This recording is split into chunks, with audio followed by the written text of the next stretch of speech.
Grade 12s, welcome back, physical science learners and teachers.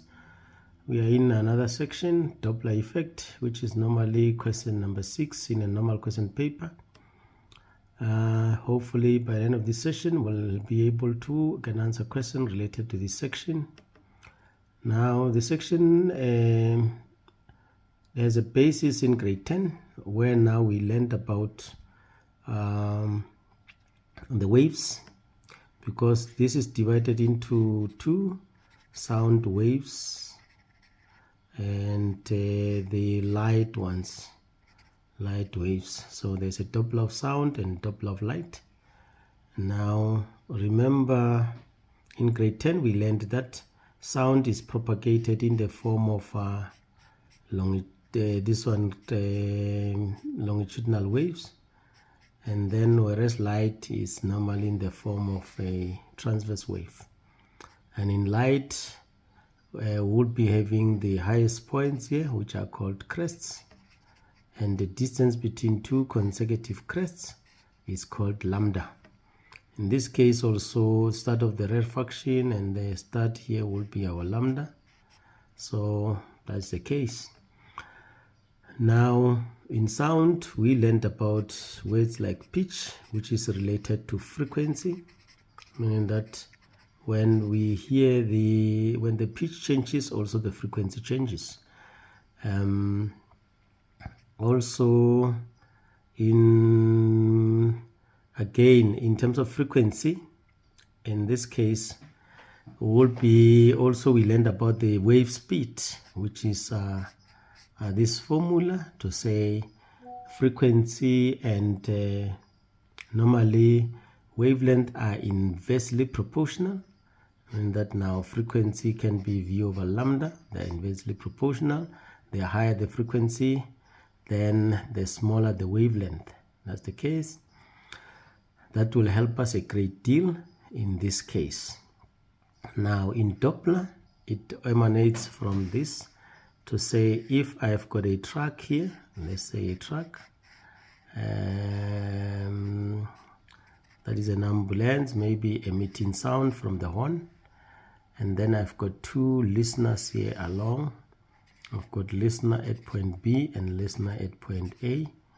Then these are the wave fronts. I hope you remember what is a wave front.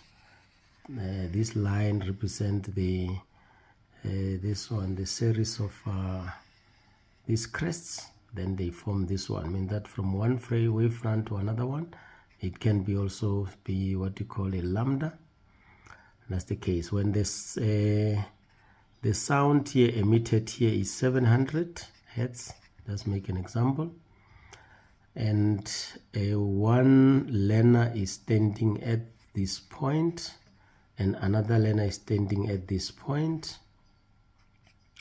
Now if the track is stationary, then it means that now the learner at B will hear the frequency of 700 hertz, no change, and the learner here will hear the frequency of also 700. So meaning that now the frequency won't change, because the 22 objects, the emitter of sound and the detector, they are not moving, then there will be no change in pitch. But if it happens that in the next scenario you find that now the track is approaching B, as the track now approaching B now, in this case, and moving away from A, what's going to happen is that this will be the case.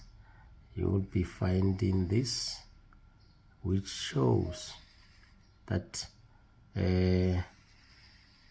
as it approaches B, the wavelength of the sound waves becomes smaller, decreases. And remember, from here, wavelength and frequency are inversely proportional. I mean that the detected frequency now will be greater than 700. In this side, you see that now the wavelength are becoming bigger, so they are stretched. Now Remember we said that the bigger the wavelength, the frequency will be smaller. Therefore, the detected frequency in this case, the detected frequency in this case will be now less than 700 Hertz.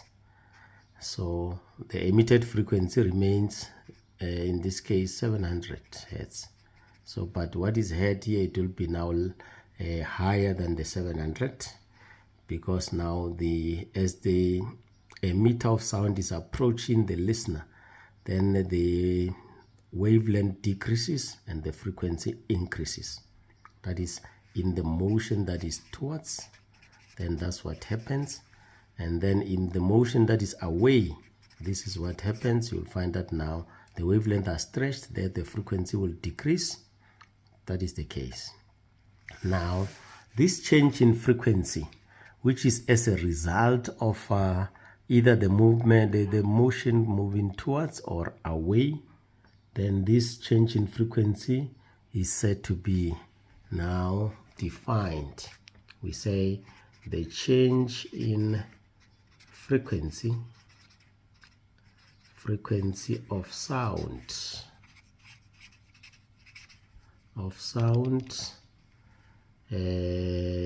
detected by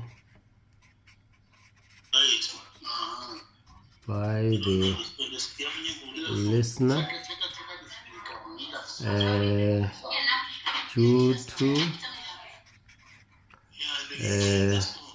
relative motion between a sound source and the listener. Very important now. This is called Doppler effect, or you can define it as the change in frequency of sound detected by the listener due to the listener and the sound source moving at different velocities to the medium of sound propagation. So that's another definition in this case. But now, very important here, please note that Doppler depend on what? Relative motion. And that now, no relative motion, no Doppler. No relative motion, no Doppler. Doppler effect. Very important, you must know that one. If you are in an ambulance, you move from here to town, and then if you are in the ambulance, then you will hear the same frequency throughout that trip because there's no relative motion between you and the ambulance. That's the case. Now, coming to the calculations in Doppler, there are a few calculations, very important. There are only three formulas that will be used here. The first one is the one involves frequency and period. And then the other one is the wave equation. The moment you talk about lambda or wavelength, then there's only one formula that will have the wavelength, that is the wave equation, and then the Doppler equation. V plus or minus VL divided by V plus or minus Vs multiplied by Fs. Very important on this one, because we said there are two motions now, which is away and towards. So learners must make this summary, which is very easy to deal with in Doppler. Away, what we know is that frequency decreases, the detected frequency decreases, and the wavelength of the sound waves increases. And in the equation here, you will be, when you substitute, because now for detected frequency to be smaller than the frequency emitted, then the whole thing must be less than 1. Therefore, we can just say 340, mean that if it's less than 1, the numerator must be smaller than the denominator. We'll have 340 minus divided by 340 plus. So it's very easy for learners to know that if it's away, we start with negative. And then if it's towards, will be the opposite. Therefore, FL, the frequency is increasing because the wavelength are compressed, decreased. And then if you are substituting then you will have 340 plus divided by 340 minus. So you start with the plus and then the divide by minus here. That's the easiest way of solving all Doppler equation. You just have to detect whether the motion is away or towards. Very important. Now before we do calculations, let's do the last part of this Doppler of sound. That is the uses of Doppler effect. Doppler effect. Now the uses, the first one will be Doppler effect is used in sonar. Gynecologists, they know it better to say. Now the sonar is used to measure the heartbeat of the fetus. That is the sonar. The second one, Doppler used in medicine, will be in the Doppler flow meter. Doppler flow meter. This one is used to measure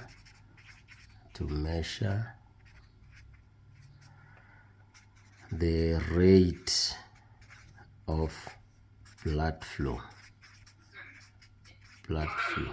So that is the two uses of Doppler. Very important. You need to know them, especially with also the calculations here, just to share with this one to say Good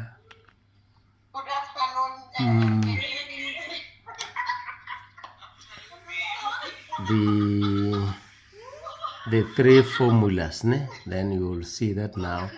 This one, where now we talk about the graphs where the period is involved, you can deal with this one. This one is when you are given wavelength, you want to find the frequency. Mainly this one will be the speed of sound, either in air or in water or in the solid, but mainly will be the speed of sound in air. And then this one is about the listener, the detector, and the emitter. And then remember, in this case, in our case, in the Doppler, if one is moving, another one should be stationary. So that is what is examinable.